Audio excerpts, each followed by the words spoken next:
Dan shalom semuanya yang ada di Som di YouTube dimanapun Anda berada. Banyak video tadi ya untuk saya tunjukkan kepada Anda, buktikan kepada Anda betapa marahnya, betapa bencinya negara-negara Arab terhadap kebrutalan dan kebiadaban Hamas. Namun Indonesia tetap saja memuja-muja sebagai pahlawan. Sementara sebetulnya Hamas lah yang menyebabkan masyarakat rakyat Palestina ini menderita. Sementara 17 negara Islam di seluruh dunia, kayak 17 Muslim countries including Egypt, Saudi Arabia unite against Hamas attack, ya Israel Hamas war, ya. Nah, ini sekarang ya Hamas di pojokan Arab. Nah, kita coba setelah bahasa Indonesia-nya. Negara-negara Arab kini menunjukkan sikap yang semakin tegas terhadap Hamas. Iya, Qatar, Arab Saudi, dan Mesir menyerukan agar Hamas dalam tanda kutip menyerah. Laga itu pun menandai pergeseran penting dalam dinamika Timur Tengah. Media Indonesia ini pancen kecompong ya. Nggak ada tanda kutip, memang disuruh menyerah, disuruh dilucutin, disuruh berhenti, disuruh surrender, bukan tanda kutip kundung yang tanda kutip silit buwe. Sementara itu, dari London muncul langkah diplomatik yang tak kalah signifikan. Benarkah Inggris akan mengakui negara Palestina dalam waktu dekat? Dan apa saja tekanan negara-negara Arab terhadap Hamas? Ya, Simak sudah. selengkapnya dalam Pokoknya Hamas yang menang dah, gitu aja. Tapi yang pasti kita dengarkan dari seluruh dunia Arab marah. Orang-orang Islam di seluruh dunia marah sama Hamas. Lalu kenapa Indonesia masih jilat-jilat pantatnya Hamas, saudara ya? Jangan-jangan Indonesia sudah terima uang dari Hamas, sama seperti Harvard sama MIT. Nah, ya kan? Bukan Prabowo ya, tapi Jokowi. Ya, menjadi bagian dari setting deal. Jangan-jangan saudara ya, Indonesia itu zamannya Jokowi, Retno, CK itu sudah terima uang dari Hamas loh untuk mempersiapkan serangan 7 Oktober loh saudara. Makanya harus mau tidak mau ngutukin tiap hari saudara. Makanya Jokowi terkutuk, mukanya hancur kan. Penyakit yang danda itu. Makin lama makin parah itu kelihatannya itu ya. Anak-anaknya pun terancam bahaya sekarang ya. Lihat ambruk semua. Jokowi mati ya ambruk saudara. Dinas keluarganya Jokowi kayak Soekarno ya. Hancur saudara. Ngutukin tiap hari terima uang haram. Loh, benar saudara ya, jangan-jangan itu bukan Indonesia nyumbang ke Palestina loh, tapi Hamas itu nyogok Indonesia supaya dengan semangat hop hop parking terus saudara ya. Supaya dengan semangat. Makanya kita coba lihat semua negara-negara diam aja, cuman Indonesia aja yang semangat nyorakin dan mengutukin. Negara-negara dunia lain mah diam aja. Ya. Aneh ya. Nah, tapi itulah yang terjadi. Nah, saudara, kemarin saya sudah membahas ya bagaimana bahayanya Hamas ini bagi seluruh dunia dan kalau sampai terjadi two-state solution. Ya, saudara yang benar adalah ya seluruh Palestina itu ya jadi Arab, saudara. Memang mereka itu Arab, nggak usah dipindah kemana, nggak usah. Pokoknya ya udah jadi Arab. Mereka itu Arab, udah ya Arab saja sudah ya dikuasai otorita Arab ya seperti zaman dulu. Gaza kembali kepada Mesir, West Bank kembali kepada Yordan, ya itu sudah paling benar tuh udah jangan digonta-ganti lagi ya. Dengan Anda menggonta-ganti seperti itu jadi kacau balau semua nih sekarang ini ya. Nah makanya kalau kita melihat ya deal dengan Arab itu dengan meniadakan Palestina dan mereka setuju saudara. Ya walaupun kemarin akhirnya ada summit ya United Nations Summit tetap ada mengupayakan dua negara tetapi ya tidak mungkin ya. Tidak mungkin. Terus ini ya ada konflik ini ya kembali konflik Israel Palestina, Saudi murka tak akan damai dengan Israel. Bacotnya Indonesia ini loh saudara ya. Bacot sepanjang tenanan ya saudara ya. Kamu itu harusnya media-media kayak gitu tuh dipenjarakan, dibangkrutkan oleh negara. Tapi ya kalian senang dengan dusta sih ya orang-orang Indonesia. Mengapa orang Indonesia suka bohong? Karena 3 hal boleh bohong. Ya, bohong kalau kepepet, bohong sama istri. Makanya orang Indonesia itu suka terkenal pengkhianat, saudara ya. Tukang selingkuh orang Indonesia itu ya. Laki-laki perempuan itu tukang selingkuh semuanya. Kenapa? Karena filosofi agamanya. Yaitu apa? Boleh bohong sama pasangan kita, sama suami atau sama istri kita. Makanya nggak heran di Indonesia, semuanya berantakan, nggak akan pernah hebat Indonesia. Kenapa? Karena keluarga tidak menghargai sebuah pernikahan. Loh, Belanda ini boleh free sex, tetapi kalau sudah menikah nggak boleh, saudara. Nggak boleh sembarangan free sex begitu, saudara ya. Belanda ini ya sangat menghargai pernikahan. Kamu kalau belum menikah, mau jadi homo, mau jadi lesbi, mau kawin bolak-balik malam ini sama si A, sama si B, tiap malam mau gengbeng, dah urusan. Begitu kamu masuk dalam pernikahan, oh hati-hati saudara. Kamu kalau salah bisa dimiskinkan oleh pasanganmu, saudara ya, oleh istrimu. Loh, sekalipun kamu homo juga nggak boleh selingkuh, sekalipun kamu lesbi juga nggak boleh selingkuh, nggak kayak di Indonesia, ya. Di selingkuh itu halal, ya kawin siri udah punya ini boleh kawin siri, halal saudara. Makanya bangkrut Indonesia negaranya ada karu-karuan karena tidak menghargai yang namanya pernikahan. Anak-anaknya pun jadi bangsat semua kan, jadi anak-anak bangsat semua. Kamu lihat anak-anak gensinya Indonesia itu kan bangsat semua kan, akibat bapak ibunya tukang selingkuh semua saudara ya. Nontonnya nggak bener. Indonesia itu kalau nggak bohong itu nggak afdol ya di Indonesia itu ya. Semua bohongnya bohong, penuh dengan dusta tiap hari ya. Media-media, pemerintah, gurumu, istrimu, suami. Coba Anda nggak enak saudara tiap hari diperhadapkan dengan dusta seperti itu saudara ya.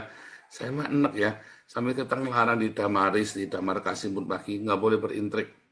Iya bilang iya enggak apa-apa, nggak apa-apa. Kamu nggak mau nggak usah pura-pura. Pokoknya iya iya enggak ya enggak udah. Ajaran Tuhan Yesus begitu, jangan berintrik, nggak usah pura-pura, biasa aja. Ya kalau nggak mau ya nggak apa-apa, nggak usah. Ya saudara ya. Paling penting saudara ya, kejujuran itu sangat penting ya, terbuka apa adanya. Ya jangan suka bohong. Ini kita harus hati-hati. Ini Israel bakalan terjebak atau tidak gitu. Nah itu Jadi dia. begini Pak Paul. Jadi begini, situasi sekarang ini 17 negara Arab ini paksa Hamas menyerah. Terus kemudian nanti begini, mereka kan bersama-sama mengutuk serangan 7 Oktober tiba-tiba secara mendadak. Tadinya kan orang-orang negara-negara Arab tidak ada sedikit pun mengutuk serangan 7 Oktober, ya. Nah, mereka mengatakan negara-negara Arab dan Muslim ini semua gara-gara Hamas gitu ya. Ini gara-gara Hamas. Nah, sepertinya ya ada sesuatu perubahan ya yang luar biasa gitu ya. Kelihatannya menggembirakan bagi orang-orang yang tidak suka Hamas ya. Bagi orang-orang misalkan yang di luar ideologi sebelah ini gitu ya. Wah, ini bagus, ini udah ada kemajuan. Tapi justru inilah bahaya jebakannya Pak Paul. Jadi begini, mereka mengutuk Hamas, mengutuk serangan 7 Oktober, terus mengatakan ya Sandra harus dibebaskan, Israel harus mundur dari Gaza gitu ya. Kemudian mereka menuntut Israel harus mundur seluruhnya dari Gaza, terus kemudian juga menuntutnya begini, supaya Hamas menyerahkan senjata. Kepada siapa? Kepada otoritas Palestina yang tidak punya akar di mana? Tidak punya akar di Gaza. Otoritas Palestina itu nggak punya akar di Gaza. Kemudian, kenapa seperti ini? Permintaan berikut. Kita akan support perdamaian dengan syarat solusi dua negara. Nah ini ya, solusi dua negara ini, jadi Sandra dikembalikan, Hamas meletakkan senjata, terus kemudian Israel mundur dari seluruh wilayah Gaza, maka langsung pembicaraan solusi dua negara. Nah, akhirnya terjadi apa? Seolah-olah dunia itu indah, dunia itu aman, ya, dunia itu sudah sukses ya mencapai suatu perdamaian. Tapi di balik inilah terdapat pedang untuk memenggal kepala Israel. Begitu Israel menyetujui solusi dua negara, ya, maka teroris Palestina dan teroris-teroris dari negara Arab dan negara ideologi sebelah dari seluruh dunia akan berkumpul di Gaza dan di sebagian Yudea dan Samaria. Dan ini akan menjadi pangkalan mereka untuk menyerang Israel. Kalau Israel menyetujui solusi dua negara. Makanya, untung saja Netanyahu itu sadar. Dia bilang, kami tidak semudah itu untuk menerima solusi dua negara kalau ini mengancam apa? Mengancam keamanan Israel.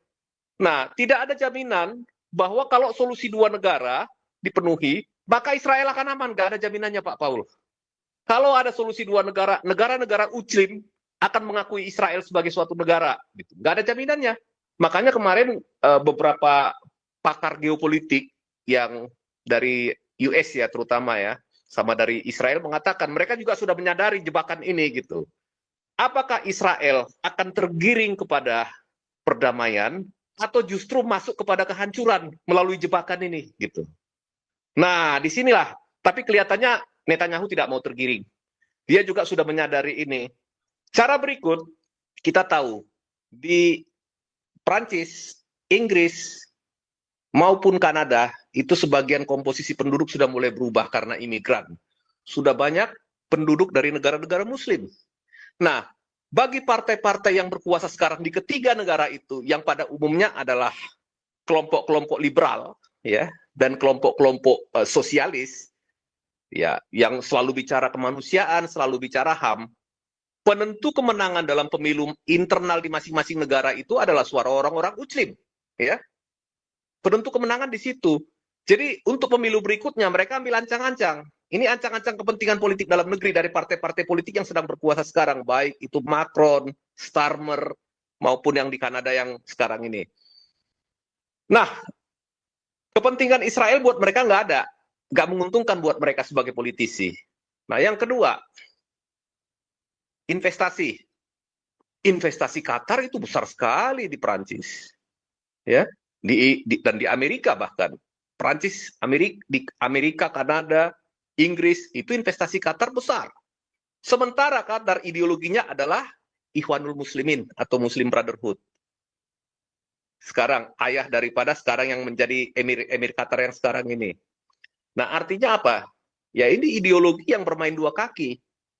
Di satu sisi dia itu merupakan sekutu Amerika, menyediakan tempatnya untuk pangkalan Amerika, tetapi di sisi yang lain mereka mengembangkan ideologi dari abad ke-7 ini untuk menguasai dunia, terutama lewat siraman uang lah gitu ya, siraman dana kepada kampus-kampus di Amerika, kepada LSM-LSM, kepada aktivis-aktivis, ya. Nah ini dia. Jadi kalau misalnya sekarang ini kita lihat 3 negara akan segera mengakui negara Palestina, ya ini sebetulnya nggak jauh dari kepentingan perebutan kekuasaan ataupun kontestasi politik di dalam negeri mereka masing-masing, baik itu di Prancis, di Inggris maupun di Kanada, dan kepentingan investasi juga. Nah jadi seminar yang kemarin yang nanti yang akan September nanti mengakui negara Palestina ini, kenapa ini diboikot oleh Amerika dan Israel? Karena mereka tahu jebakan ini gitu. Iya, kemarin saya mau jelaskan ini jebakan ini gitu kan, karena ini kalau misalkan disambut dengan euforia ini sangat berbahaya bagi Israel, sangat berbahaya bagi ya tentunya budaya Judeo-Kristiani, dan berbahaya tentunya bagi siapa? Bagi dunia Barat, karena jaringan uang yang diberikan Qatar ini sudah masuk, sudah mengalir kemana-mana, dan ini nggak bisa dianggap sepi gitu, dan nggak bisa dianggap sepele gitu. Nah, bagi pemerintahannya Netanyahu, mereka menanggapi statement katakanlah yang mengutuk Hamas dari negara-negara Arab ini dengan dingin. Kenapa? Mereka tahu ini jebakan, Pak Paul gitu. Jebakan ketika nanti ini digiring ke arah pembentukan solusi 2 negara, maka seluruh orang akan berkumpul di Gaza dan di tepi barat untuk menyerang negara Israel dari dalam. Karena itu sebetulnya wilayah Israel kan gitu kan. Nah, jadi Israel sudah sangat tahu itu taktik yang ini, makanya mereka boykot yang kemarin Pak Paul sempat bahas itu, boykot pertemuan itu, nggak mau Amerika dan Israel untuk ikut. Kenapa? Tidak mau tergiring ke arah upaya penjebakan ini. Nah itu kira-kira Pak Paul. Jadi ini sebenarnya sih kalau saya lihat, katakanlah semua menyalahkan Hamas ini kelihatannya, waduh luar biasa ini orang-orang sudah sadar. Enggak, inilah upaya puncak untuk menggiring opini dunia bahwa seolah-olah negara Arab mau perdamaian, Israel yang tidak mau damai. Israel menyebabkan bahaya kelaparan di Gaza. Semua media-media mainstream itu digiring untuk membentuk opini tentang genosida, tentang bahaya kelaparan, tentang ini ya, yang foto anak kecil yang katanya kelaparan itu ternyata itu anak punya penyakit lama dan itu namanya jelas siapa gitu. Nah, itu sengaja. Terus terakhir ada tadi satu ketemu email kepada ini dari pimpinannya BBC, itu rupanya memaksakan semua apa ya namanya ya, pemberitanya mereka itu untuk sengaja menyudutkan Israel. Dan itu yang dilakukan oleh media-media mainstream yang ada di Eropa dan dunia. Cuman kenapa mereka melakukan itu? Pertama, kalau buat mereka orang media, ya istilahnya tidak ada Israel nggak ada berita, ya tidak ada berita gitu, tidak ada kejadian yang menyangkut Israel, ya korannya nggak laku atau medianya nggak laku. Yang kemudian yang kedua, Kayak tapi channel ini kita dia. Ompong, kayak channel kita Kenapa? Ompong, kalau nggak ada Israel sepi, Aha, ya, nggak ada tapi yang kita nonton. dari sisi yang untuk ini ya, meluruskan apa yang mereka framing terhadap Israel kan selama ini kan, framing palsu itu gitu. Cuman kalau Pak Paul kan jauh lebih bebas bisa ngomong apa saja gitu, karena Pak Paul kan punya channel yang bebas lah istilahnya gitu ya. Kalau Bu Monik juga nggak mungkin sampai detail ini dia berani ngomong gitu. Tapi kalau saya melihat ya seperti itu Pak Paul. Inilah jebakan. Kenapa begini?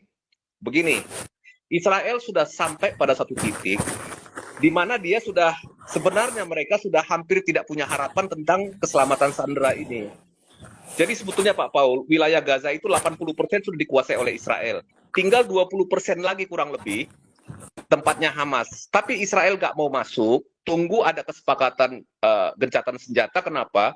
Supaya sandera selamat dulu. Berapapun sandera yang masih hidup. Supaya bisa selamat dulu. Ya menurut perhitungan 20, tapi nggak ada yang tahu angka yang pasti. Berapa yang masih hidup gitu. Tetapi Hamas tidak mau menyerahkan sandera. Mereka akan menahan sandera ini seumur hidup. Supaya apa? Supaya mereka bisa bertahan hidup dan survive di Gaza. Kalau enggak mereka akan hancur. Nah, jadi dengan kondisi sekarang ini Israel harus meluncurkan bantuan humaniter, terus kemudian juga Amerika dan lain-lain juga ya sepertinya seolah-olah terpojok kalau nggak menekan Israel. Kemudian Israel harus membuka ruang udaranya untuk penerjunan bantuan kemanusiaan atau bantuan humaniter. Nah, sebetulnya ini, nah itulah perang yang kita tahu Israel perang di 8 front. Tapi di satu front Israel itu kalah, yaitu perang apa? Perang propaganda.